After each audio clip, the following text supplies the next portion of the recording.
I'd want to see if the Exodus happened. And if an Exodus didn't happen, the entire Judeo-Christian and Islamic world collapses. I would have to go back and see when the pyramids were built and take a stab at when they were, see if they were actually there or not before when they said they were built.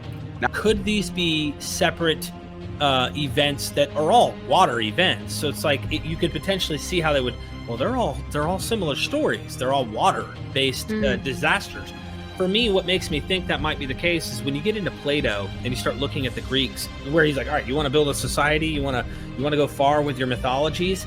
Well, you need to say that your society goes all the way back, and your society was ruling everything. Seeing a species that was not fully Homo sapien, like how familiar would they be? Would you be like, oh, you look more like me than that dude? Because you know when you look at like apes and monkeys, like, whoa, they're so like us, but not. Would it be like a similar scenario if you met like a Homo erectus or something?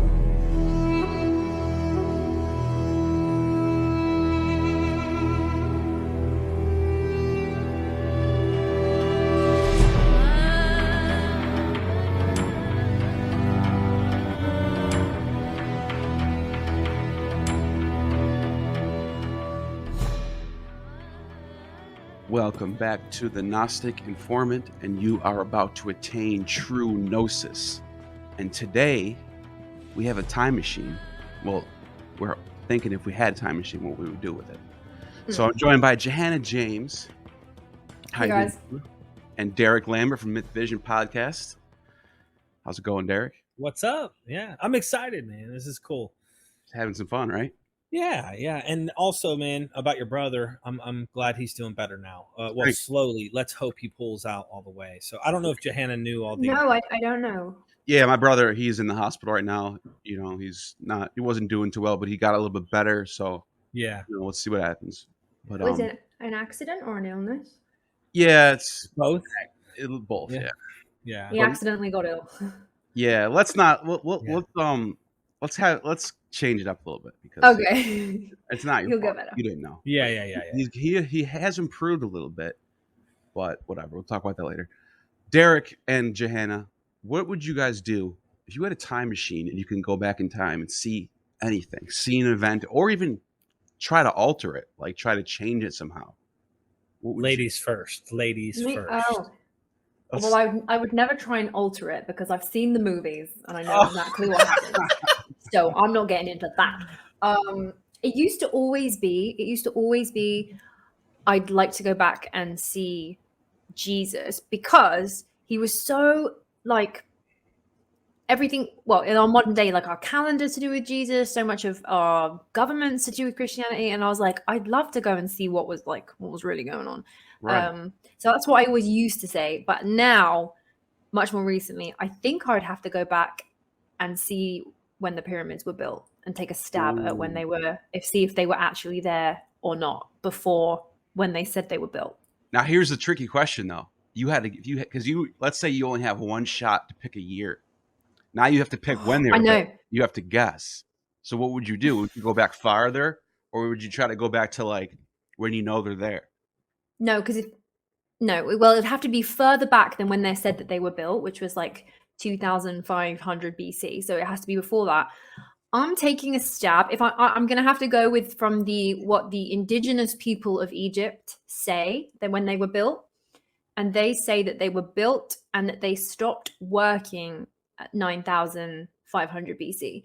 So I would go and see 9500 BC just to Egypt. see if they're right or not, just to be like, just to see. Yeah, but also that would be incredibly dangerous because that was the time when the comet hit the world and everything kind of like died. So maybe just shy of that a day or two. Right, go back too far, right? Yeah, I don't want to like be in the comet zone. But yeah, I think I would go and see, because if the pyramids were there before they said they were there, everything else from ancient history kind of can unravel.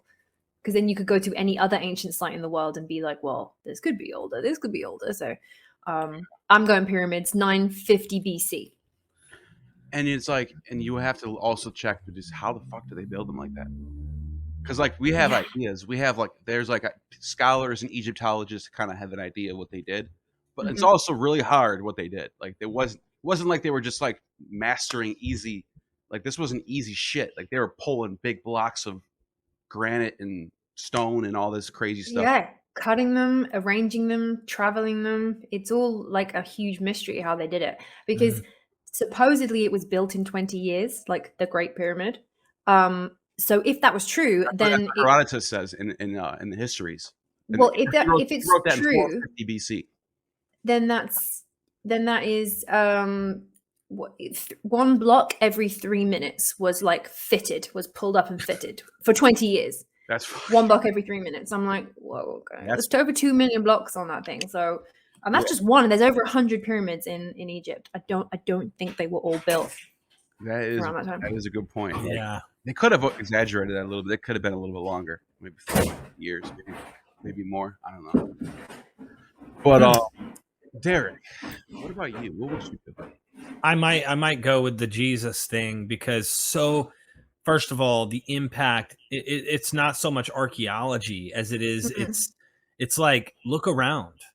Look at the fanatics in the world, right? Yeah. Look at politics. Look at, you name it. And it has typically an Abrahamic influence. So like, I would want to know, I'd want to go back and see Jesus and go, you Christians got Jesus wrong. Okay. That he's not anything like you think he was. And like, no, he was an Essene, or he was some like really messianic Jew from like the Dead Sea Scrolls sect or something. Like, to find that out would answer a lot of problems. And then number two, if I didn't go see Jesus, I would because that would solve a lot of problems. I really think that would be like, we're done. If he even existed, right? So like, this is a whole nother question mark. Did he exist? I think he did. I think so too. There was 2 Jesuses, right? And one got pardoned and one didn't, and Jesus didn't. Oh, you're talking about Jesus. See, this is all within the Gospels. You have Jesus Barabbas. And so Barabbas, like, this is inside the Gospels, a lot of the scholars think that this is a literary thing. That like, right. So if you go back to the Hebrew Bible, the way that they dealt with sin in some cases, they'd have the scapegoat. And they would put this reeve, if you will, on the scapegoat, sending the sins of Israel out into the wilderness. And they would sacrifice the other goat. Or the lamb. Jesus was sacrificed, and the other Jesus, Barabbas, is set free with the sins. Like, that's why they were like, you want this murderer Barabbas, or do you want Jesus? And the name for Barabbas was initially Jesus, actually. Early Son of the church fathers removed the name Jesus in front of Barabbas because they said he shouldn't have the same name as Jesus. But that's ignoring what maybe Mark's initial intention was when he set up the story. So it might just be a story. As far as Jesus existing, that's a whole nother complex, difficult thing to like get down to. I still think there was a guy. I think there was a guy. If Jesus, I'd go back. I'd want to see if the Exodus happened and what happened. Because if an Exodus didn't happen, the entire Judeo-Christian and Islamic world collapses from that. It becomes like, hold on, God never even chose a person like these people. Why do you trust the literature here to be factually, historically true? You can interpret it however you want, but I think from what I know, there's no historical evidence for an Exodus, but there is historical references to a man from Nazareth, Jesus of Nazareth. And Jesus was a very common name. So that's another problem. Yeah. It's like Joshua. It's like finding a guy named David today. And if someone the name David means this, or John, yeah. And like, so you're trying to act like because his name John, everyone who's named John is the same John. That's a problem we fall in the trap of. And I don't want to, I want to be careful when I do that. But the reason I'd want to go back for Jesus is simply to say, what was this guy actually saying? What was he really doing? Do the Gospels even present what he was saying? And it would kind of, maybe it's a ridiculous thing to do. Maybe there's better things we should go look at instead of Jesus. But to me, it would be like, here's our answer. But that would change the world like a lot. If you had because right now this Jesus, who he was, is still affecting the lives of billions of people right now. Right? Billions of Christians on the planet who think to be a Christian, you have to believe that he died and resurrected and became incarnate God, basically. So if you could go back in time and actually look to see exactly what happened, the entire world would be affected by it completely. Politics, you got conservative Christians, they would have to switch up their, you know what I'm saying? If they're right, let's say they're right. We have to do that too, right? You never know. I mean, I doubt but say you were right, okay, and you went back in time and you witnessed Jesus, and it was the miracles happened, and like everything happened, the resurrection happened. You witnessed it. Yeah. The problem is, you would come back and be like, guys, it's real, and they'd be like, yes, every guy on the street corner is preaching that. Like, you'd be no different to anybody else. Like, it would be so hard to prove it. The skeptics would be like, that time machine does not work. You were in a trance. You had a dream. That's not real. Come on, dude. Like, that would happen. Yeah. Of course that would happen. Have you seen, slight derail, on Netflix? I think it came out last Christmas. It was called Messiah, and it was all about like the fictional idea of what if like there was another Jesus in the modern day, and what miracles would he do? And it was all about the doubt of like, is he? Isn't he? They were quite clever. No, that was a really good show, because you're right. The whole time that show made you doubt if he was really doing miracles. Yeah. But then he would actually walk on water, and you're like, oh, he is the Messiah. And then it shows another scene where the plane crashes and he's fine. He's like this dude. But then the detective's like looking into all his background, and he's like an activist. He's like trying to like pull the wool over you, and like they've proved that too. So like there's all these questions that show up. But interestingly enough, that show got canceled. They were going to make another season of it, and Islamic activists got the show taken down because it was too. They said it was Islamophobic or something. Yeah, I think that was the audience. Yeah, I mean, technically, yeah, that happens all the time. You know, you got me thinking. I would probably want to go back if I could have more than a day. If I could have like, I don't know, a month or whatever. Mm-hmm. Jesus gets crucified. I'd want to stick around for the next month, you know, and be around his followers and just be able to watch and go, okay, yeah, everything we thought we knew about this didn't happen. Here's where he was buried. Here's what happened.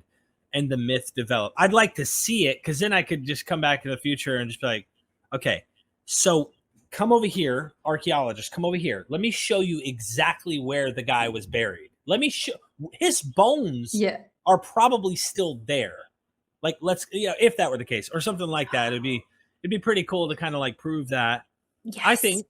Yeah. That's what you should go and change. You go back, find where Jesus was buried, and then you bury that like Göbekli Tepe, and then it can become a time capsule so that when in the future you can go back and you can unearth it, and then you can date that stuff, and then everything will be like carbon datable. Initials. Slam dunk right Derek there. Lambert. And was here. Was here, right. You know what's crazy though is like, but like, so Derek, you brought up a good point about the scapegoat thing. Yeah. Because that's in like Deuteronomy or Numbers or one of those books where they talk about on the Passover to bring in an unblemished lamb, and then I think it was a goat, right? Yeah, it was a goat. That's why the name scapegoat. This is where the name scapegoat comes from.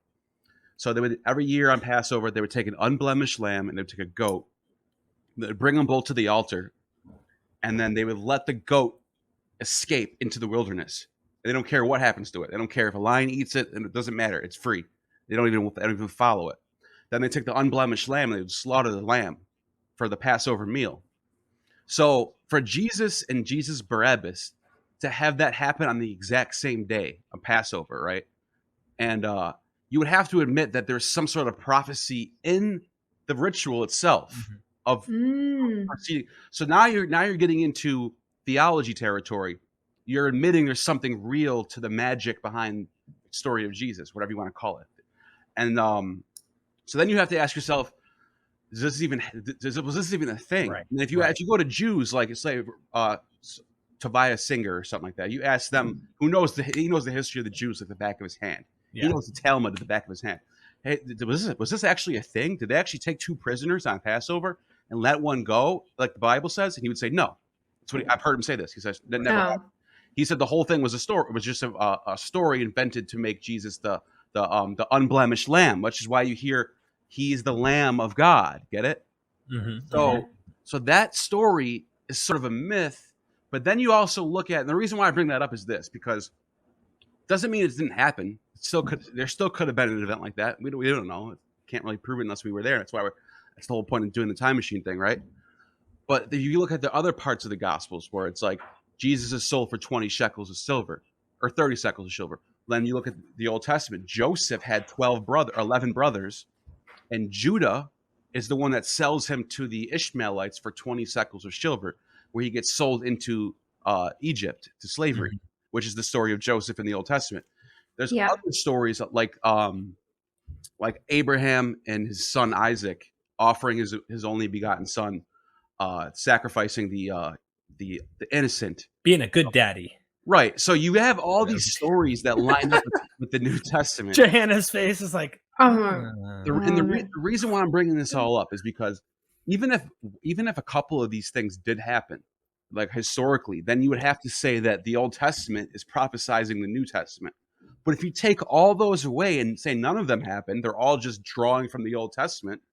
Now what are you left with? You're left with a guy named Jesus from Nazareth. What else did he do? Did he really have 12 disciples? Because 12 disciples, that's lined up with Joseph having 12 brothers. And it's like all these things that the Old Testament lines up with the New Testament. If you take all those away, what do you have left? Go ahead, Jahannah. I'm sorry. I think he had more than, he had 12 men, but like, were they counting the women in that? Because he definitely had female disciples as well. And that's a really good point that you brought that up, because is the New Testament writers making it 12 to fit the Old Testament? Maybe there was 15, 20, maybe 7, maybe 32, and they're just saying it was 12. There's another option right there. That could be true too.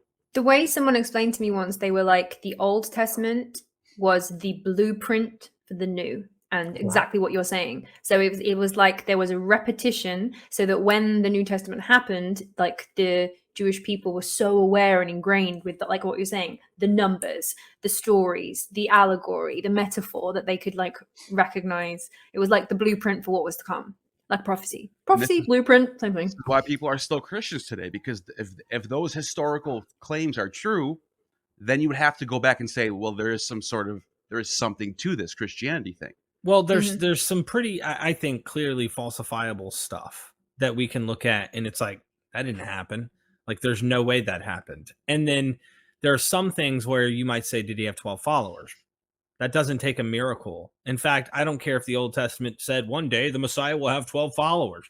Doesn't matter. It could be You know how many people, that's what I was going to say, you know how many people say they're Jesus or say they're the Messiah and purposely pick 12 people to follow them, and those people are gullible enough to do it? Right. Does that mean that they're now somehow proving that this is prophecy fulfilling that? And no, it's like, it's anyone can self-fulfill these things. Or not all of them. That's where Christians go, see, all of them. We can falsify some of this stuff, like Herod and the killing of the infants, saying, go kill every 2-year-old and younger because the Messiah is coming. And it's like, what?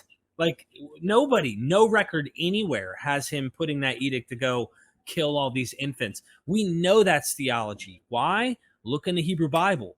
You find out that the Pharaoh in the Hebrew Bible was looking and realizing that the Israelites were outnumbering and starting to grow so fast. So he hated them, and he wanted every newborn male to be killed. And they went around trying to slaughter all these males, which is where Sargon, another myth prior to Moses, gets kind of implemented here. Yes, the baby in the basket. Yeah. Moses was not the OG basket baby. No. Well, what's interesting about that is, so you got a story about Sargon of Akkad being put in a basket and getting set adrift and being taken in by nobles and like higher class people, just like Moses does. But even on top of that, you got Hammurabi's code that seems a lot like Deuteronomy, where he's talking about an eye for an eye and a tooth for a tooth. And like, they're seeing all these similarities between the Babylonian text, the flood, the god Anki coming to, not Gilgamesh, but the other guy, telling him, build an ark because I'm going to flood this whole entire world and everyone's going to die. Yeah. You better take 2 of each animal and bring them onto an ark. That predates the Noah story. So then you got to look at those things and say, well, are they all getting it from the same? What if the Babylonians, and I'm trying to be fair to the Christians and Jews here, what if the Babylonians are just telling the same story and they got it wrong, and the Jews told the same story and they got it right? Yeah. That's what an apologist will say. Obviously, I don't think that's true, but let's put it on the table at least. You know what I'm saying? I mean, let's just put it this way: this flood that comes from Mesopotamia is far older than older. Yeah. I mean, it's old. Like, there's this issue. This is something I've had Dr. Joshua Bowen on. I got to hook you up, Jahannah. You need to interview They're the big digital Hammurabi. They get into the whole. They read Sumerian. Like they talk about how the first language ever was into writing, not spoken, into writing ever was, and it is Sumerian. And he has gone to task against a lot of the Kemet folks. So people who believe, okay, yeah, because I was like, because there's a like some people will contest that and say that the Commission people were writing before the Sumerian. They say about 6,000 BC. The Commission claim. Right. That's what they'll say, and Dr. Josh is like, no, we see the formulation of the first alphabet and language written ever in Sumerian. And it started off interesting because it wasn't letters. It wasn't like, as you see how they have like triangular shape type imprints. It was, the way it all started was, if I was sending you like with 10 sheep to go pay this guy and he's buying 10 sheep, they had clay balls, and inside the ball they would put, you know, however many something they put inside these clay balls, and the guy would have to break it when he got there and saw, okay, so that the guy who's transporting the 10 sheep, that he knows he didn't steal any of them. He received all of the sheep that he's supposed to pay for, and then he would send back another clay ball. This is how they would like transport, if you will, to make these sales. It all started with commerce. It all started with ways of finding a way to trade, and this is how it began. Eventually, they realized we don't need to have a clay ball with like these objects inside it. They realized we have these objects today. We have archaeology to show this. Then it became, let's just put the number, let's notch it on the object we're sending with the person. And of course, that clay hardens, so you can't like, you're not going to forge. You have the numbers, and they take it, and here I have the 10 sheep. Okay, here in trade. Eventually, they found a way to communicate through the writing, and then we're talking about like 4,500, 4,000 BC. I mean, we're talking way, way back there.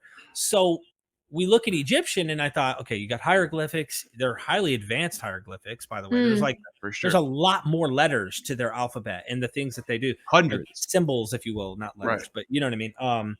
But yeah, Dr. Josh talks about this, and I titled a video "Kemet versus Sumerian," and just trying to get people's attention, of course. That's a good. Like, well, I mean, just be fair to both sides, though, because hieroglyphs aren't. It is not like an alphabet letter in the same way that the Sumerians did it. So I think in fairness, Sumerian did invent like alphabetic writing, but the Commissions were claiming that they wrote in symbols, and the symbols could have sounds associated with the symbols, but you can write them up and down and left and right, and it's not like a kind of written. I mean, it's writing, but hieroglyphs aren't really like it's emoji talk, isn't it? Yeah, so I think it really is. There's possibility, but it's weird because the early Egyptians, they just suddenly had this whole archive of hieroglyphs that were like, it was almost like dropped on them, like. So I imagine that actually took a couple thousand years to develop this kind of symbology writing that's not the same as like an alphabet, which is what the Sumerians. I was just going to say, it makes you wonder if the hieroglyphics was a progress over time, slow progress from maybe writing pictographs. Some like noble class just had these pictographs that they were using to use for commerce between the north and the south, because you know how there's two kingdoms. There's the Upper Egypt and Lower Egypt, the Nubians. And it's possibly that maybe they started these pictographs long before hieroglyphics came into play. I don't know. I'm not a scholar, but that's a good question to ask a scholar. Now, Joshua Bowen, I like having him on. I had him on before because when you talk about stuff like the Book of Daniel, now the Christian claim is the Book of Daniel was written in like 500, 600 BC or something, 400 BC or something like that, before Alexander the Great. Yeah, I think it's like 600. Right. Something like that, yeah. So it's Babylonia. It's in Babylon. When the Jews were in captivity in Babylon, that's when Daniel supposedly wrote this book, right? So in this Book of Daniel, it talks about Alexander the Great being the fourth king of the four kings that are two from the west, two from the east, and two from the west, or something like that. And he's the final one who's going to conquer the entire world. And then it says no longer that as he conquered the entire world, his kingdom is divided up into four, which is exactly what happens to Alexander the Great. So their claim is that they prophesized Alexander the Great coming and doing all this stuff. And then you talk to people like Joshua Bowen and Jim Majors, they did their PhDs on this. They wrote their thesis on this subject. They studied this in depth, and they're saying, look here, he gets the king name wrong. It's not Darius the Mede, it's Darius the Persian. Or they talk about things that only somebody in the 300s BC would know about. Right. That's being written in the book of Daniel, and they point those out. Like, look, this is something that only someone living in the 4th century BC would know about. If he was living in the 5th century BC, they wouldn't know about this certain thing. I don't remember exactly what it was, but I guess there's a whole bunch of examples of that. Yeah. And Joshua Bowen lays them out, and I'm like, wow, he's right. This was written later. So somebody was writing later on, pretending to be a prophesizing of something. So it's like somebody in the year 200 BC is writing, I'm Daniel, I'm in Babylon. This is what's going to happen. And then he lays out all these things that happens perfectly to a T, but then gets certain things wrong about what actually did happen. And then that's why I love talking to scholars, because without scholars, I go off in the deep end. I'm a conspiracy theorist just by nature. I love it. Yeah. I love it. I love all that stuff.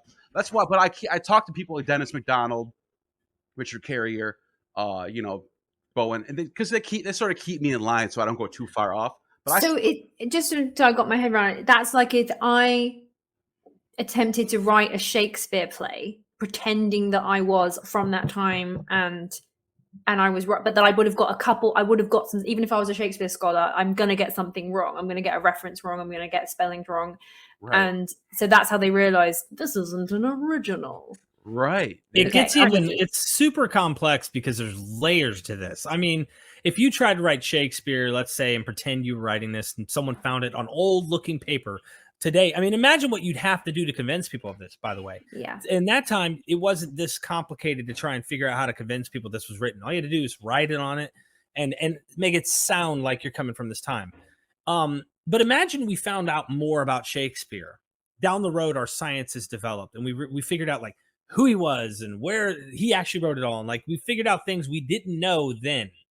And especially if let me give you the analogy. They say that the book of Daniel was mostly, if not all, compiled around the 2nd century BC under Ptolemy. Yeah. So you have the Antiochus Epiphanes situation with the Jews, and he's coming in and fighting the Jews. Anyway, he's claiming, whoever this author is saying, I'm Daniel, and I come from I'm in Babylon. I'm, under Cyrus the Great, and well, Cyrus is obviously conquering Babylon, but he's in Babylon, and then he gets taken to Persia, and Persia's conquered. And then, of course, I think it's King Cyrus who loses his mind. No, Nebuchadnezzar. Nebuchadnezzar of Babylon loses his mind for 7 years, right? Right. That detail that detail, though, is actually about a whole different person. When you go back, you find out the sources around the period. It's not Nebuchadnezzar that went nuts for 7 years. It was Cambyses. It was another guy. Yeah. And so what is happening here? So if you were to pretend to be Shakespeare, let's say, and we realized, hold on, this doesn't add up. You're trying to sound like you're from there. And how do we know? Well, you start predicting 9/11. You start to predict, like these things that are like only someone who would live around the time of 2000 would know these details, or just after. Princess Meghan and Prince Harry. Right. But this is where it gets even better. This is where it gets like, oh my God, I'm glad I know scholarship. Because you get all these predictions. You get 9/11 right. You get coronavirus right. This thing that takes over the world. Oh my gosh, what's going on? World-changing events. And everyone's like, dude, this is prophecy. She's on the money. And then all of a sudden you make a prediction for 2030. And you're like, okay, everybody in this country will die or something ridiculous. And it doesn't happen. And then the next prediction you make, it doesn't happen. And then the next prediction. And everything you say after this one point of coronavirus in 2021 is wrong. This is what the scholars say and go, we think we know when the book of Daniel was written. Yeah, because everything before then he was bang on, and everything after that, funnily enough, wasn't. It's a bit even more meticulous. Go ahead. I was going to say there's a political reason why he did that, though. Because the next question is, why would he do that? If he nails all his prophecies right, why would he even try to go beyond that? The reason why, I think, is because if he actually nails all these prophecies correct and then goes farther, he can use that as political weight to throw around and say, whatever king that he's trying to manipulate, don't conquer that land, because if you do, you're going to die. And they're going to like, oh, he got all these prophecies right, I should probably listen to what he's going to say after this. So even if it's wrong, it doesn't matter because it's serving a purpose at the time period. Well, just on that point that Jahannah brought up is like before it's bang on. Well, it was, let's use the modern example. You wrote this text, you pretended to be Shakespeare, and you're writing and you get 9/11 and coronavirus, all this stuff correct. But when you're trying to be Shakespeare, here's the thing about the scholarship. We can look back at, 1800s and then 1700s and then 1600s, and we can go back to the time of Shakespeare and realize you got a lot of those facts wrong. But the closer you get to 2000 and 2010 and 2020, we notice you get everything correct. Right. So everything distant in the past isn't accurate to a T. You get some things right, and then closer you get it all accurate, and then everything after it's like a hot and cold. It's like colder, warmer, really good. No, cold again. No. Right. Yep, exactly. And that's what Christians are trying to still keep that book 6th century, because can you imagine if Daniel really wasn't written in the 6th century BC?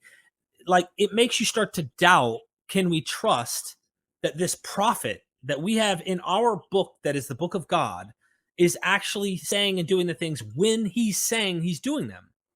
It's kind of a white lie. For example, if I was a king and I was running a soldiers and I knew that our women and children at home, like this army we're about to fight, most likely will win. But I have to convince my army that we will win by the hand of God, and God will be with us. And I did this knowing we were going to die, sacrificing our lives to save our women and children from becoming slaves and imprisoned. And I tell my men, this is God speaking. And I did it in confidence. And I said, trust me because the prophet said, and yada, yada, yada. And I did that making them believe there's more of a chance from the placebo effect that they're going to fight harder, number one. Right. Number two, and it's probably, they wouldn't know it was placebo effect. They would just know this is common sense. You learn this in warfare. This is probably common 101 warfare information. But at the end of the day, too, you get them to go fight. It's better that they go and try to fight and die than them go, hey, I'm putting my sword down. This is not going to happen today. I'm retiring. I'm not fighting. No. So they're writing this as political propaganda, right, to try and convince our people, keep the faith, keep the hope. It's not over. God's coming in because he's going to destroy these people, this people, watch. And it doesn't happen. It doesn't happen. But they still use it. Jesus' sayings, don't worry, the end of days is nigh, and we're going to, God's going to come in and destroy wickedness, and he's going to redeem us from the earth, and yada, yada, yada. Christians still say this chant. You know what's amazing? When you read the New Testament, it's all talking about then, meaning everything he's talking about prophecy-wise is expected to happen within the generation of his apostles. Jesus even said, some of you standing here, Matthew 16, 27 through 28, some of you standing here, addressed to his apostles, will not taste death until you see the Son of Man coming in glory with his angels to repay each man according to their deeds. That's the second coming. And Jesus is saying, don't worry. Some of you disciples aren't going to be dead. You're going to be alive to see this. It will happen in your lifetime, in other words. Yeah, it says that. And what's crazy is that he's late. Since the first century, Christians have been saying, this is it. We got 10 more years. We got 5 more years. We got 2 more. My dad, in the 70s, his parents were part of a kind of culty side of Christianity, and they told him the world is ending. It's going to end like imminently. Don't go to college. Don't go to university. There's no point. The world's ending. The best thing that you can do with your life right now is tell everybody that the world is ending while you have time. Go. So he said he spent he didn't go to college and he didn't get an education, and he just spent the 70s telling everybody the world was ending, and then it didn't. Right. And that's what happened to a lot of people. The church I used to go to a couple years ago was the same way. Don't bother going to school. The world's going to end. Trump's going to be the last president. That's what they would say. The final Trump in the Revelation is about Donald Trump. That's what they would say. I'm not even joking. This is the stuff they would say.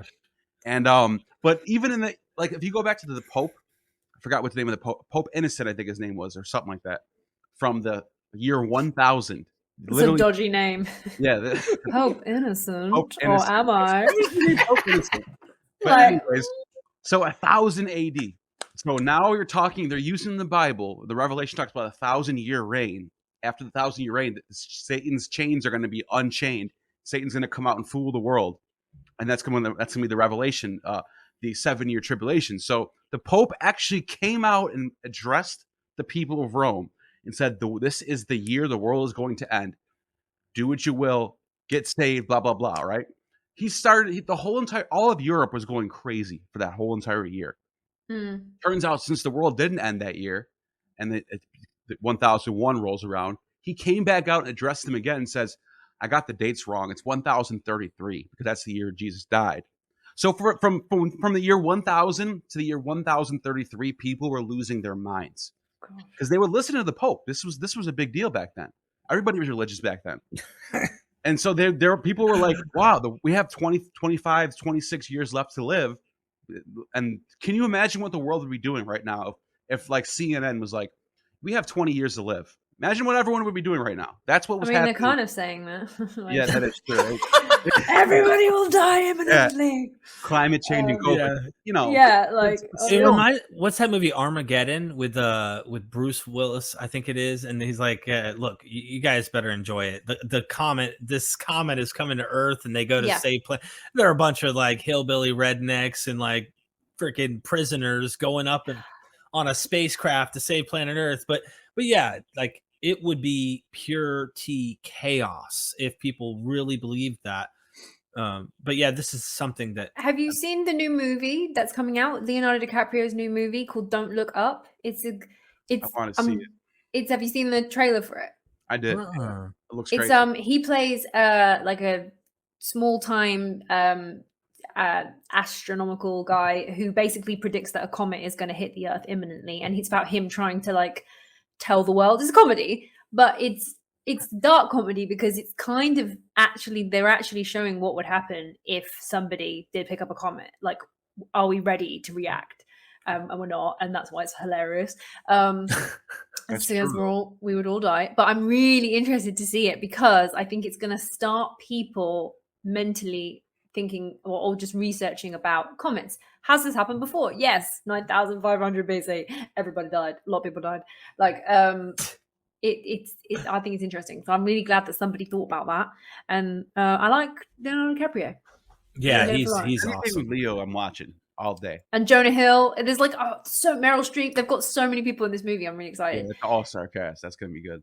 It's gonna be good. People start paying attention to Randall Carlson and like people. At least, right. If you don't follow everything he says, right, at least consider the catastrophist concepts. Like, I don't think people understand that we live in a bubble, and this is the thing about like these beliefs that we're talking about. All of these religious texts, that the belief is God's got it all under control. Like, this is His world, and no, He would never have a comet come and completely wipe out planet Earth and destroy it.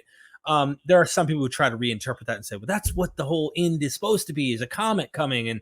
But the point is like, I think that they are so comfortable not really considering we have to look out for ourselves, in my opinion. Whether you believe there's a God or not, it doesn't matter. The point is, we really need to look out for myself. As my dad always said, Derek, go lock yourself in a closet and pray for a hot dog. And he said, don't leave the closet till you get a hot dog. He said, I will find your skeletal bones in there when I come back next year because you will die. And he's like, you will not eat if you don't go out of that closet and get yourself the food that you need to eat. And he had some practical points, you know? Yeah. So, you know what else I was thinking? I'm hungry now. Göbekli Tepe. Oh, snap. If you had a time machine, you have to go back and look at that. Yeah. So what I would do is I would go straight to 10,000 BC on the dot. And I would go straight to Göbekli Tepe just to see what was going on there. It's like, are they a bunch of hunter-gatherers? Is there really some real society shit going on there? That's a good question right there. Because if there was a society with a government, that changes everything. Well, your recent video, Jahannah, I watched. And what really got my attention was they found very old, like 150,000 years ago, they found what we would call Neanderthals or something to the effect in these caves, stacking little rocks in certain arrangements. Right. And then there's fire. Like there was, we're just looking at it going like, this is weird, but It's the same. When I first saw like the 3D model of it, I went, "That's weirdly looks like Bonkuklu Tara, and it looks like Göbekli Tepe," and I was like, "No way." I wonder how many of I want to go back and see that, because we're only looking at it, and everyone looks back and goes from a religious point of view, and they're like, "Oh yes, it was clearly a very religious thing." I was like, "No, what if it was like functional? What if there was something there? Like, why is it shaped like that? Why are the stones like that? Was it useful? Was it fight training? Was it like a birthing center?" I was going to say an orgy fest here in the circle, Maybe you make your babies and deliver your babies in the same... Right, all one-stop shop. Yeah, at Göbekli Tepe, there is, if you type in like human carvings of Göbekli Tepe, you see there's like a woman like giving birth, like really graphically. Which is like, whoa. So yeah, it could have been anything. It could be to map the stars, or it could be where they fought who was next to the leader going to be, get in the ring and gladiator. There's so many things that it could have been. What really gets me... Oh, go ahead, Neil. Sorry. I was just going to say, the funny thing about how they're separated through geography from so far away from each other, and they look similar, it makes you wonder, is this the same thing as two beavers building the same dam that don't talk to each other? Is this an evolutionary thing that happened in two different separate times just by evolution, by chance? Or were these people actually talking to each other, and there was like some sort of like global society that was like at the same level? Yeah, I get it. That's the question. Humans just naturally make that kind of shape with rock? If you would give a bunch of humans rocks, do they just naturally? I don't know though. Oh my goodness, though. I've seen something on Twitter. Somebody posted these megalithic, precisely cut stone boxes from Japan at a place that's not open to the public. And oh my God, they are exactly like the Egyptian, like granite cut Serapeum boxes, really? But in prehistoric Japan. But they look even cooler in Japan, obviously, because it's well cool over there. So they even do like ancient boxes better. Damn. But like, I wish I could. I can send you guys pictures. I can send you guys pictures. So when we post this, you can throwing them on right now. You can throw it on. But it was phenomenal. I was like, no way does prehistoric Japan and prehistoric Egypt both just happen to make the same exact. And they both use a technology that we don't know what is anymore. I'm like, they're connected. It's all connected. Like, it can't not be. And also in Russia, they found the same, like, similar drill holes and stuff in Russia. So the more we like scour the globe and find all the evidence, I can't. It's looking less and less likely to me that it's just people happen to be developing the same technology at the same time in different parts of the world without looking at each other. Well, also to add to what you're saying, to agree to what you're saying, the climate change, we know now that climate change, sea levels have been rising for thousands of years. But if you go off the coast, like the current coastline of everywhere, Asia, Europe, Africa, if you go off the coast and people do underwater diving and archaeologists go down there, there's tons of sites that have like underwater, all types of crazy shit, like pyramids and sculptures and like... Oh yeah. The answer is about 200 feet out of the coast of everywhere. Yeah, basically across the entire coast of the ancient world, there's literally there's remnants of like... I mean, but that seems to be common sense, because it is common sense. Obviously every society that is thriving in antiquity is going to be next to a river, a creek, the ocean. So they're not going to live inland away from water too far. I mean, some will, don't get me wrong, but yeah, when the ice age happens to melt, it seems sea levels rose. And how drastic did that happen? Like they say pretty quick, enough that they didn't have time to uplift everything that was there. Maybe they had time to escape in some cases. Right. But yeah, the point is you're going to have societies that are definitely underwater. And this gets into all sorts of different things, like about the idea of Atlantis and stuff. Like, is Atlantis a literal, actual historical place in itself? Could be. Or is this potentially a myth for lost societies? Meaning, like here's the Greeks saying, we had a thriving society in antiquity. There might be some truth in kernel to it, kind of like the flood story. People go, Noah's flood never happened.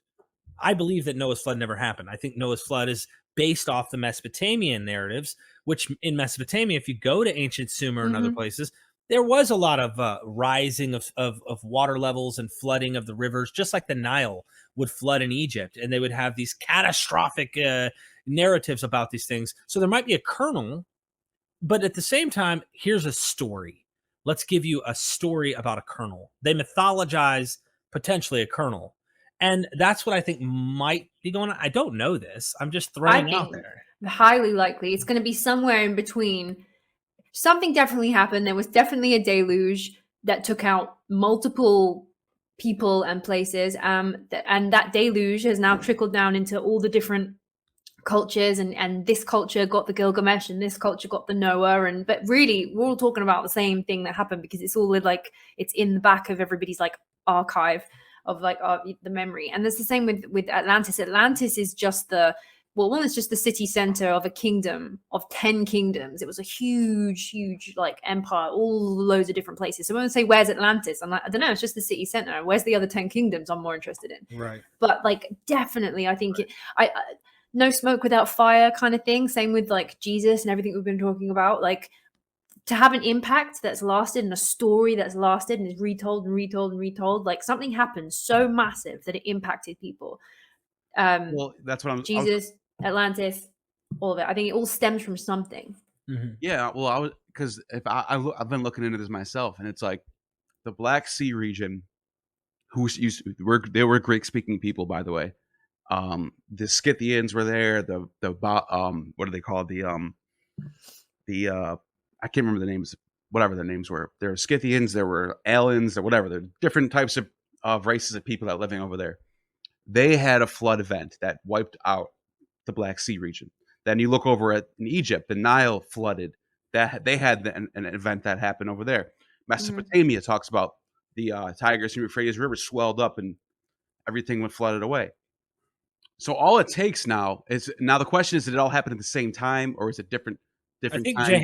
Jahannah's going back to the Ice Age melting, I think, and that's what I'm saying. So if you go back far enough, when the Ice Age started to melt, that would have caused a global rising of sea levels, all over the place at the same time. Yeah, the whole world was engulfed with water at one time, but it means around a certain, like let's say within a 500-year span, which is a long time, but like in the grand scheme of things, it's not. Within a 500-year span, a flood happened here, a flood happened here, a flood happened here, a flood happened here, and they all wrote about it and passed it down. So then eventually, 1,000 years later, people are like, well, there must have been one big flood that knocked everybody out. So I think the truth is somewhere in the middle is what I'm getting at. I think there was definitely medium floods and floods that would take out like whole regions, but I do think there was a global deluge that happened from the comet impacts that they're like studying with geology that's coming up, and the nano diamonds that are in the soil. Like there's a huge, it's got so far now that it's nearly over the line of like truly accepted science that North America was like pummeled with shards of comet, and that's what melted the ice sheet that was all over. I didn't know that North America was just covered in a whole block of ice, like 2 miles thick. And when it got hit with the comet, it evaporated instantly, and that would cause a tsunami hundreds of meters tall, and it would be ripping up. It would be like there would be nothing left, and this thing would be the impact site of that's like estimated. I was speaking to Randall Carlson, and I was like, okay, so say a comet or a piece of a comet did hit the North Atlantic, like what would be the impact site of that? How far would it roll? How fast would it be going? I mean, like, yeah, I was trying to work out like how long would it take to hit North Africa from over there, and that you can see a little world map. Again, I don't know how they know this, but weirdly, the crash zone, like the impact zone, starts to fade out when you hit North Egypt and Turkey, which is weird because in the story of Noah, they floated on the boat until they hit Mount Sinai. Oh, okay, yeah.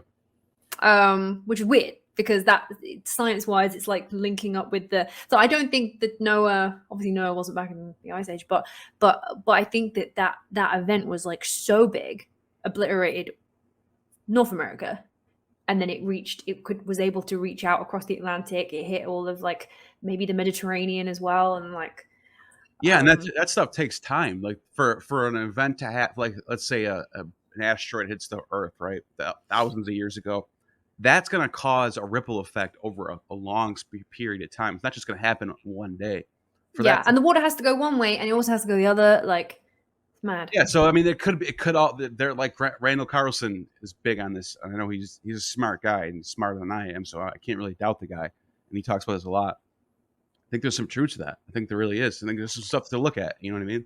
And in North Africa, if you look at the Mauritania on Google Maps, just go in there, you can see the same thing that happened on the Scablands in America, where all of the melt pulse water rushed across the Scablands, and it's caused like a kind of wave effect in the rocks there.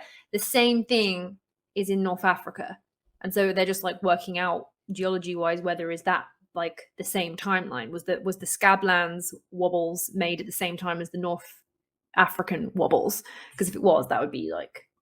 That would be great. That would show that there was something that went right out across basically to about 2/3 of the globe. You'd be safe kind of from Turkey onwards, they're saying. Did you watch Robert Schoch and Joe Rogan talk about his hypothesis? It's a bit different than Randall's. Randall has the comet catastrophe, and then Schoch believes that the sun had a solar flare, which caused the heating to be so drastic on Earth, causing the ice caps to melt. And of course, magnetic situations where you have lightning storms. And I'm not talking about what we think of as lightning. I'm talking about the atmosphere was covered in electromagnetic lightning to the point where you would end up crystallizing or having diamonds occur, kind of like nuclear blast, but with lightning, and the heat was so intense. So he has another way of trying to approach the same. Well, I mean, both of them are just trying to understand the evidence that we've got, which is they've got the nano diamonds, they have impacts, they have the fact that a huge amount of water, a melt water pulse happened, and it they've got the evidence that it happened. I guess they're still wondering the exact cause of it, but I think it's getting harder and harder to not deny the geology of what's going on, especially as in the last 20 years we've got Google and digital cameras all around the world now, and it's getting more and more and more HD, and people can find stuff. There's some people just sit at home and they find. I've got people send me messages and they're like, I found this in the jungle on Google Maps. And they're just doing armchair archaeology. It's brilliant. I love it. I'm like, wow. But you couldn't do that 20 years ago. We wouldn't be able to go and look out in the desert. No, that's a good Google point. Maps we have access to abundant information in this day and age. We have no excuse to not be educated anymore. The problem is so much information and misinformation that people. Very true. So this is why I think it is good to stick with scholarship and to at least know that these are if you're going bowling, you have these guards on the side. You don't want to end up in the gutter. But at the same time, you want to even challenge that. You want to consider hey, let me make sure that I'm looking at this and saying, why are you concluding this, and how do you address this particular argument and why? And then make your own mind up. But for me, all right, when you brought up Noah's flood, for me, I think that there may potentially be an oral tradition that stems back to the melting of the ice age, an oral tradition of something. But both hypotheses are possible, and what makes me, and I'm just leaning here, I'm no omniscient creature. I don't know everything. I don't understand fully. I think that floods are common. I think that people across the world commonly have floods. And one of the things that makes me go with what Gnostic Informant Neil was saying earlier on the whole, could these be separate events that are all water events? So it's you could potentially see how they would. Well, they're all similar stories. They're all water-based disasters.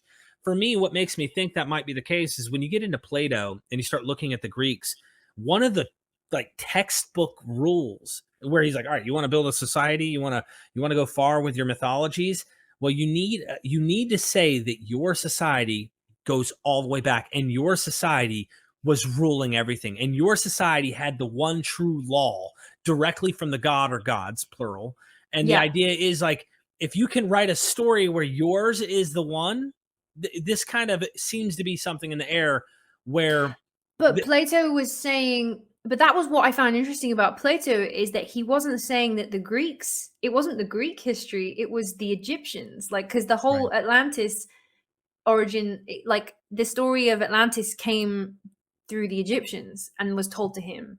So that's what I found interesting, because he wasn't boasting like, oh, the Greeks were amazing back in the day. He was like saying, oh, my ancestor went to Egypt and got told that the Egyptians can trace their he laughed at the Greeks and was like, you only know the last 2,000 years of your history. We know the last 9,000. And I felt that was interesting, because I was like, if I was going to make up or invent or like boost, I would definitely be like, oh yeah, the English people know 9,000. Like, but he was telling the story of someone else's culture going back, which I found that a really interesting point when people try to say that Plato was inventing it to like big up his country or whatever. I was like, well, no. I'm not even saying that that's what he's doing.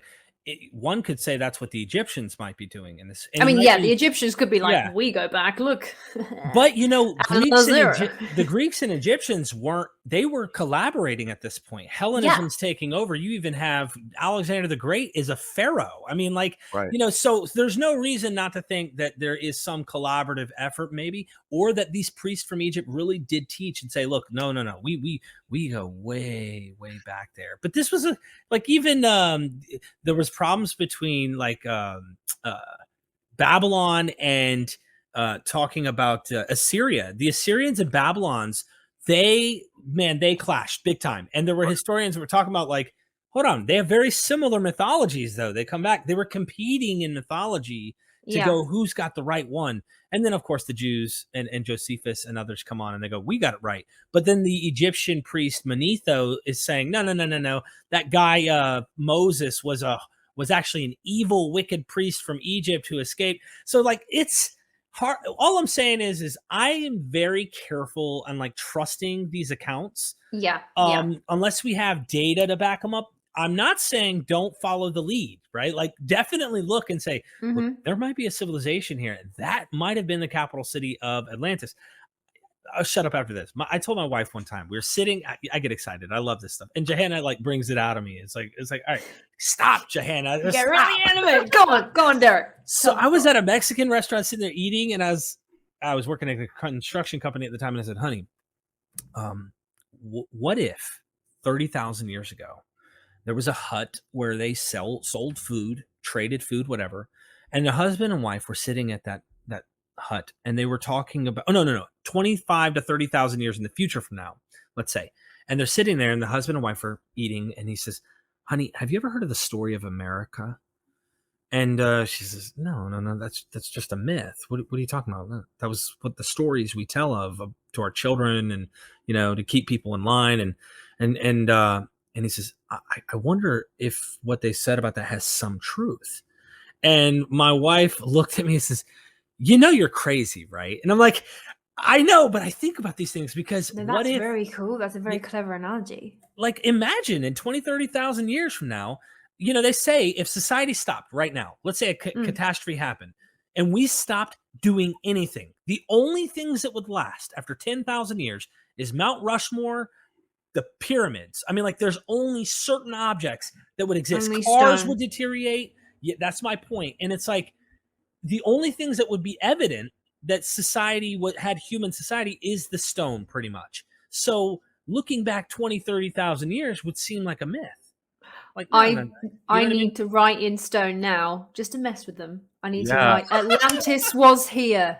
We did this before. You know what? Atlantis was right here. Made by Jahannah. just to mess with them in the future. They'll be like, oh.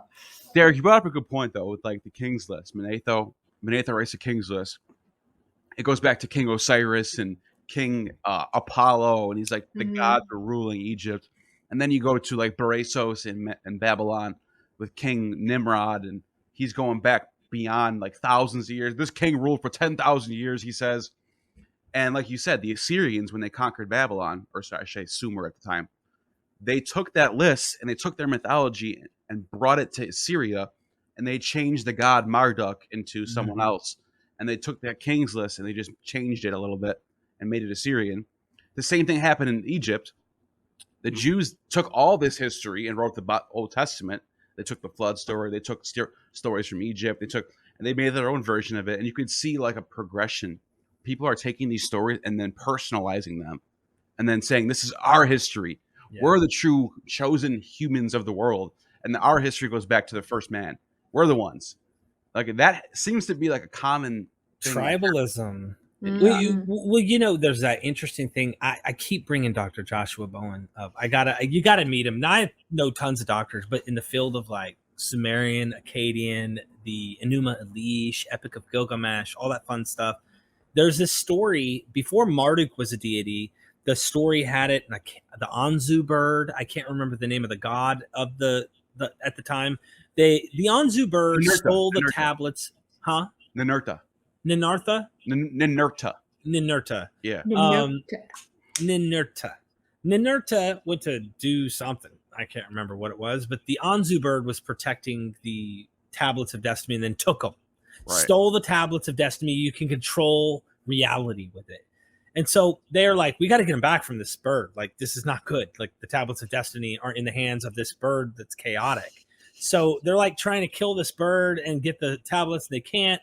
And the bird would be like, go back to go back where you belong. Every time they threw an object or tried to spear it or whatever. And the wood would go back to the tree or whatever. And they couldn't kill it. Finally, they made a bow with a feather, because the Anzu bird is made of feathers. And it says, go back to your thicket. Well, because it's made of feathers, the arrow came through the Anzu bird and killed it. So it was a clever way to defeat it and get the tablets of destiny. Well, when the Anzu bird died, its feathers were picked up by the wind and blew to the gods, so that the gods knew that the Anzu bird was defeated. And this is where Ninurta was like, all right, cool, you're crowned chief of the gods. And they all knew that the tablets of destiny were safe, that Ninurta won. Well, in the next myth later, down the road, you can see that the Marduk followers used the same mythology, just repackaged it. And the god that they were fighting wasn't the Anzu bird. It was, what is the name of the Big Bird. Yeah. That was loud too. That freaked me out. I was like, whoa. Sorry. I realized I got quite close to the mic. I can't remember the name of it, but it was a water. It wasn't a bird. Tiamat. Yes. Yeah. So Tiamat was this like reptilian type sea creature.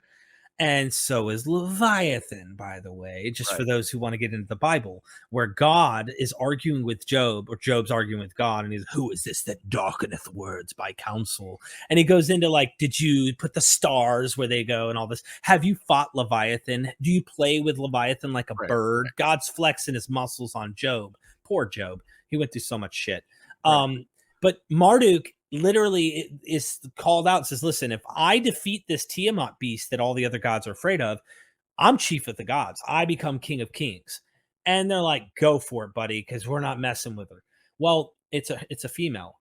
So Marduk approaches, and just by his approach defeats Tiamat, destroys Tiamat, and creates the world from Tiamat's carcass. And when he defeats Tiamat, and the blood is everywhere, from what I understand, I might be butchering this, the wind picks up the blood and floats the blood to the gods, and then they know that Tiamat was defeated. This literary motif of the blood of Tiamat flying in the wind makes no sense. But the feathers made way more sense that they floated up. Like, blood doesn't float; it just sprays. Yeah. Exactly. But that's exactly the point. Is that the feathers of the bird originally was written in the original text. Yes. When they changed the text, they just took the feathers and switched it with blood. That's a lazy rewrite. Like, it is a lazy rewrite, but I'm glad we see it. It gets even crazier though, because in the Old Testament, when the Jews take over this story, when they do the creation myth, it says in the beginning, when the primordial waters, the water is Tihom. Yeah. The word for Tiamat is Tiamat. Tahom is a cognate with Tiamat. So the waters and the Tiamat god are the same. They're taken from the same creation myth and just changing it into Hebrew. And here's one letter. The word spirit. The word spirit is also wind. So when it says in the beginning God created the heavens and the earth was without form or void, and darkness was upon the face of the deep, the Spirit of God hovered over the face of the waters. The wind of God was hovering over, and it's like a storm. It's literally a storm is what it looks like. And here's God. There's darkness, right? Here's God separating light from darkness. He's calming the storm. He's making the waters dissipate so that this flood, if you will. There are people who've argued that Noah in Genesis 6, that flood account, is a rewrite of Genesis 1. Yeah, I've heard that. There's so many interesting ideas. And there's also another idea that rather than it being a water flood, there's also an apocalypse, if you will. Noah's flood is an apocalypse. There's an apocalypse of fire with Abraham and Lot, where Sodom and Gomorrah is destroyed by fire. And then there's this phrase where he says, and I found there were no one else left. That's why he slept with his 2 daughters. He literally impregnated his 2 daughters in like outside the region because they thought that this was it. There's nobody else on planet Earth. So here they are repopulating. Even if there was no one else on planet Earth, ain't gonna happen. Not like that's no excuse, lot. Yeah, no excuse. But he had to get drunk. You got to give him that. At least he got drunk. So yeah. Didn't they get him drunk? This story's getting worse and worse. Yeah, they did get him drunk actually. But what would you do if you were like, this is it, I'm getting shit faced? I mean, I would get drunk, but I just wouldn't do the rest of it. Yeah. I don't know. But I don't know. That's just crazy how you can see those correlations and similarities from myth to myth as they get passed down. I have a myth correlation to the comet impact. This is something that Randall brought up in one of his lectures. So there is the Greek story which backs up the idea of Atlantis. It's told with it. Oh my goodness, all the names have just escaped me. However, it's about what's he called? Personiferous. No. Oh God, butchering it. But he's the one that fell from he fell from the sky with the flames and the hot chariot in the sky. It basically it's like it's an analogy of a comet. Yeah, falling.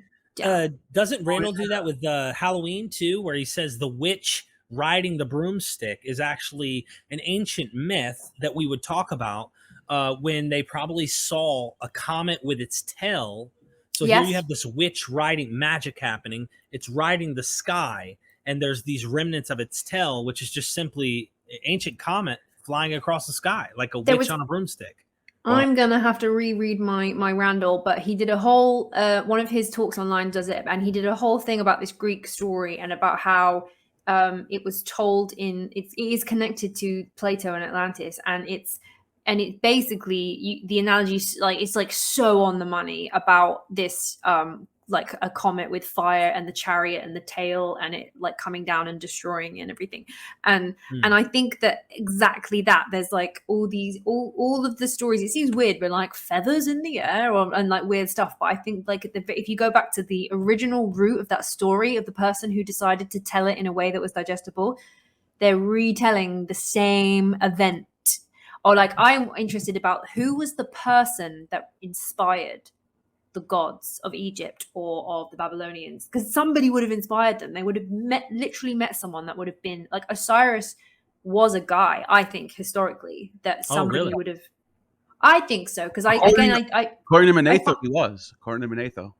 Yeah. Yeah. Yeah, he's in the king's list. King Osiris is like. It wouldn't shock me. Yeah. I mean, there are people who thought the Greeks thought that Hercules was an ancient bodybuilder. And he gets told into a story and becomes a god. So the euhemerism is what they call that, where like what we thought didn't exist. No. These were ancient kings, historical human kings that had such influence, eventually became gods or something like that. It's very rare that you get any kind of story that isn't based on something. Most writers will write from their own experience or rewrite something that they've heard. Even Harry Potter has all these allegories with like Jesus and everything and being the sacrificial lamb and that again has analogies. So it's got to stem from somewhere. Someone just didn't sit there and go, I'm going to invent a god. Well, we have a good example of this. When Julius Caesar died, there was a comet in the sky. I don't know if it was really a comet or if it was the planet Venus. The scholars go back and forth on this. Long story short, they set in Ovid wrote Metamorphosis in like 19 BC or something like that. I could be way off. Could be like 1980. I have no idea. But around that time, from the first, right around the time of the first century BC AD, is when Ovid writes Metamorphosis. The last book of Metamorphosis is called the Apotheosis of Julius Caesar, where he talks about Julius Caesar ascending from his grave. So he gets cremated, and they said that his remains being brought into the sky was going into the comet, where he ascended on into the throne of heaven. Right. He became a god. So that made, when he adopted Augustus, who was Octavian at the time, he became the son of God.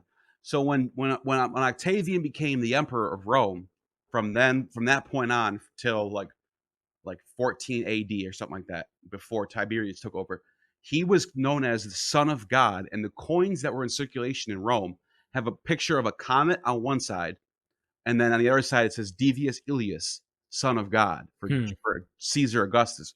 So there's a prime example of a human being that we know lived, Julius Caesar, who became a god. So they could. But basically, I bring that up to say it's not that unlikely that Osiris could have been another example of that. What Jahannah said earlier, what really caught my attention, if the Greeks had this chariot type fiery thing, Elijah had the same dang thing happen in the Bible. So you kind of wonder, like, are they talking to each other? I think that these cultures are definitely in communication. I mean, the idea that they're not is kind of silly. So yeah, I think they were all trading with the Phoenicians. The Phoenicians, like if you look at all their history, they all talk about trading with the Phoenicians.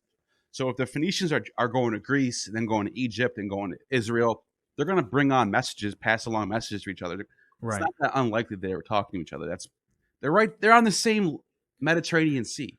Where it becomes really interesting, though, is when like Jahannah will say, well, I feel like they might have been talking 12,000 years ago, or like, way, way back. Like, how do they know this? Your recent video back again in that cave, 150,000 years.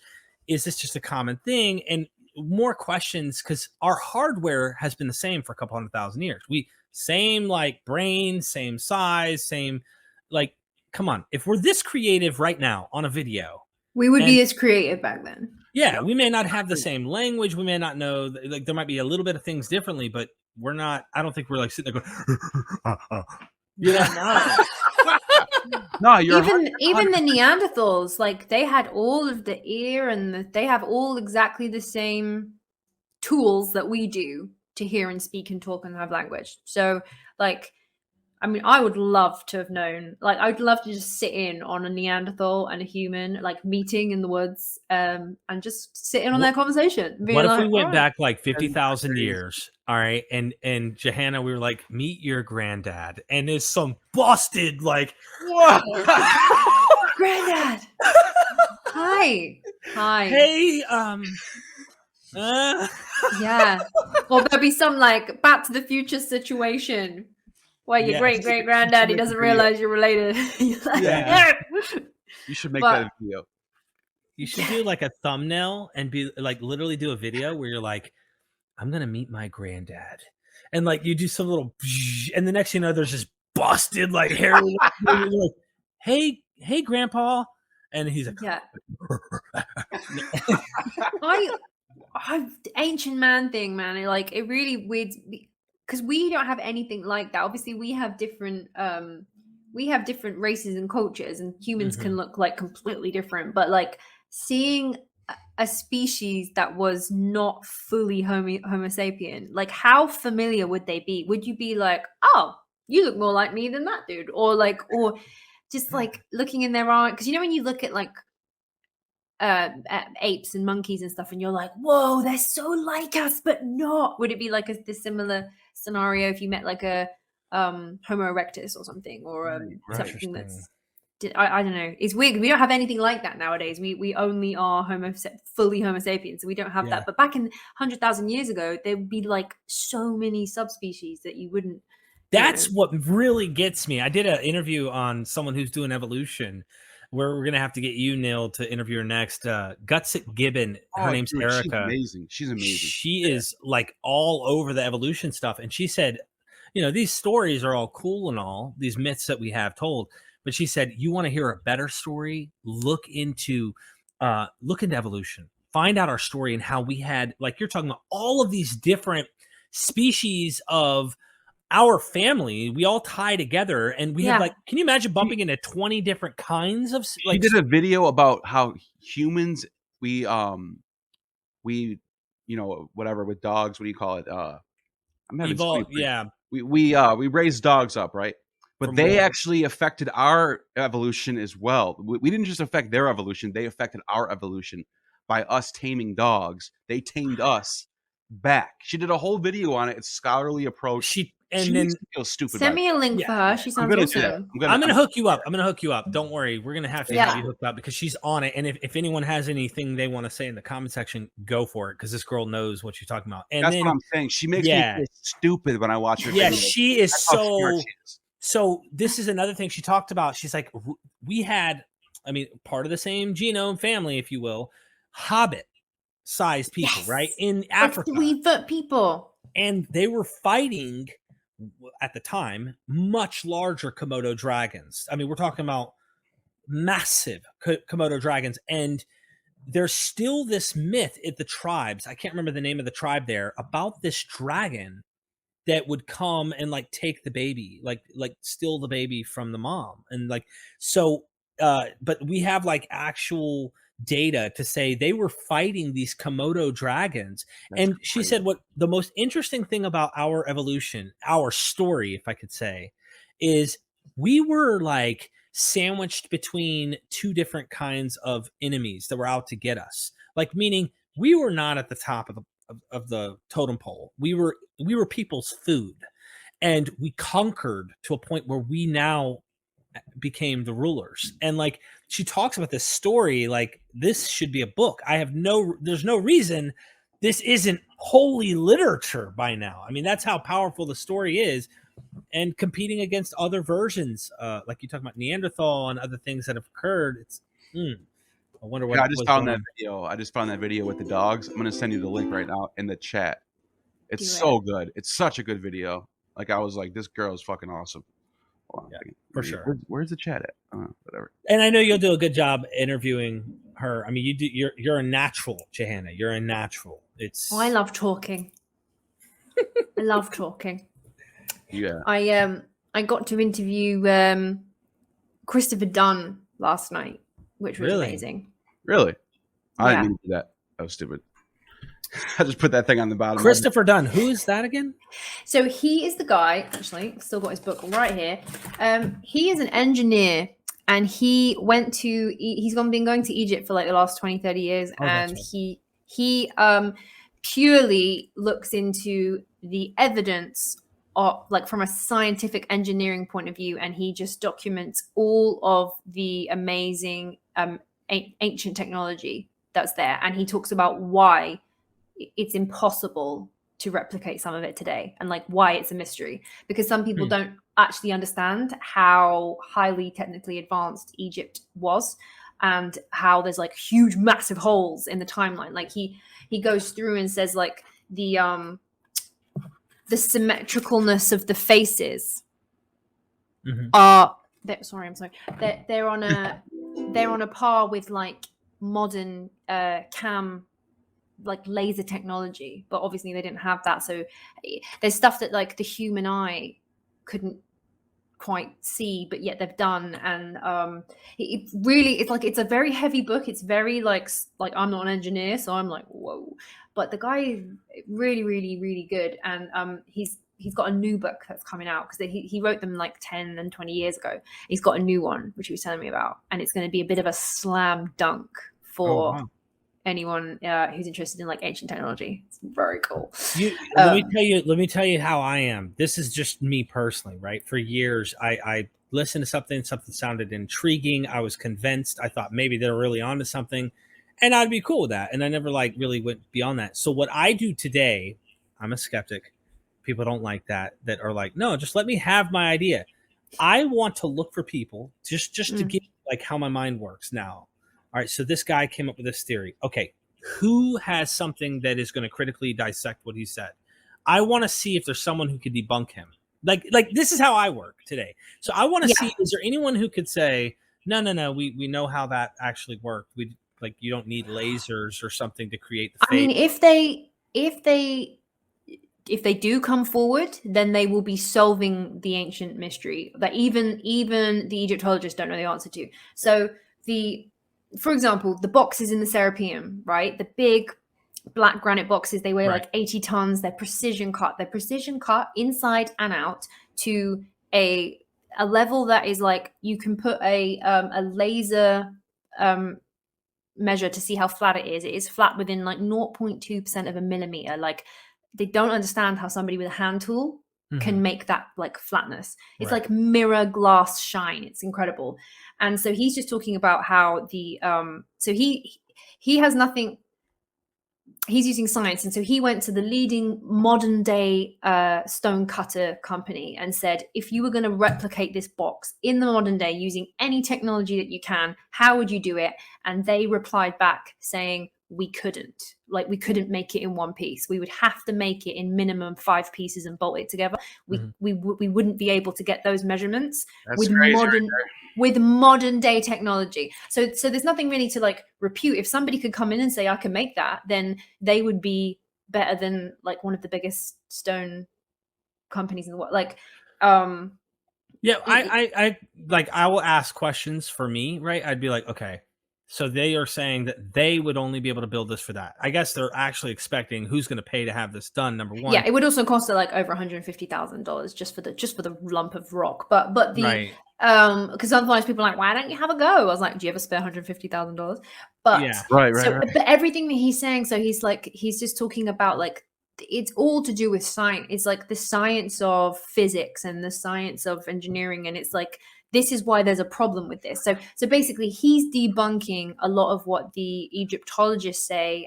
They say that the only tools in Egypt that they found are copper chisels because they didn't have advanced metals. They didn't have anything like that. They've never found a diamond core thing. They've never found a metal. It's just all copper. And copper physically can't cut granite to that standard. And again, he's talking about, he went back with macro cameras and scanned all of these like ancient statues and found out like the symmetry in them is unbelievable. Like it doesn't just look good. It's like perfect. Scientifically perfect. Like it from symmetrical from one side to the other. And they're like, that would be hard to do today. How did they do it back then with a hand chisel like and a good eye? The face of Ramses, the sculpture of Ramses. Yeah, it's really interesting. Derek, one side of his face is exactly the same as the other side of the face. Exactly. You can literally take one side and put it over the other side, and it fits perfectly. And they didn't even have that in when they were doing like Renaissance sculpting and like if you look at it, they look like humans because they were a little bit different because they're hand sculpted and you've got eyebrows and things. These ones were like, and not only did they do it perfectly symmetrical, but they replicated these things hundreds of times. It was like a machine. It was like they had like a line of them. It really is. It's definitely crazy. Yeah, that is amazing. I mean, I definitely think that you're dealing with people who don't have anything else but time on their hands too to become experts in this particular thing. So like you go to the stonemason today, he works a 9 to 5 most likely and goes home to a kid, watches TV, drinks beer. These people, I feel like this is what they do in antiquity. So they're experts at whatever they do. The fact that granite is like it is, that brings up huge questions. And I want to look, you got me wanting to like look and say, okay, so what experts are there out there who would say they disagree with this? Okay, tell me why. Why don't you accept this about this granite stone slab? And I'd be interested to hear them, go back and forth. Yeah, it's interesting how people could even, because when I went to Egypt, I went with my tour group, about 30 people. Most of them were like engineers, stonemasons, working in the field for like 30 years. So I went with a group of old guys and they were amazing, but they were explaining to me why everything was so amazing. So I was like, it's a rock. Why is it so cool? And they're like, yeah, but look, see the drill hole that's inside? There is not a machine today that we know of that can make those striations in the same way. There just isn't one. They go, see this here? That means that whatever was moving through this rock was moving at speed. They only have hand tools. So how fast can you go through? So there was an unfinished box in the Cairo Museum. It's at the back, kind of shoved in a corner, but it's amazing because it's got this like saw mark through the granite that has gone wonky. It's gone really badly wrong for about, I would say about 6-7 inches. It's gone wrong. and they were saying that like you can't go like if you're hand tooling it and eyeing it up, you wouldn't go wrong for 6 or 7 inches, because that would be weeks of what it would honestly take you weeks to get through a little bit of granite with a hand Is tool. this stuff transported? Are they buying it from somewhere else where there's like people who have these tools and they're having this relocated and transported or something? What do you think? No, this is like original. Who's that then? This is original boxes, and it's an unfinished. It's an unfinished one that they brought from Saqqara, and there are a couple of other ones. So when you go down into the Saqqara crypt, you can see the finished boxes where they've been cut and precisionally done, and then you can see they've got 2 unfinished ones that I've left there, and the one that's got the wonk is in the Cairo Museum. So they're looking at like how they went wrong. It doesn't just happen there; it happens in some of the temples as well. You can see where they've gone. Someone's obviously going through it at speed and has gone, whoop, back up, went wrong way. So do you think they had these tools in Egypt doing? Where was the granite? Is my point. Like, because we know that looking at the stone that is in that region, and you could look at some of the what do they call those areas where they're cutting the block out? The quarry.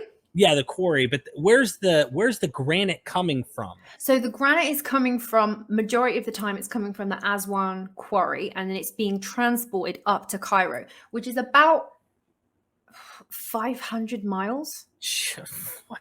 And they're moving, some of these granite blocks, which are up to like 80 tons. The big statues that are all cut out of one thing of rock, and the biggest one was 1,000 tons, and they moved it. Can you imagine the pharaoh getting like 100,000 people? All right, listen, your entire destiny on planet Earth is to move this rock from this place to this place. Yeah, go 500 years, and not only did they made this.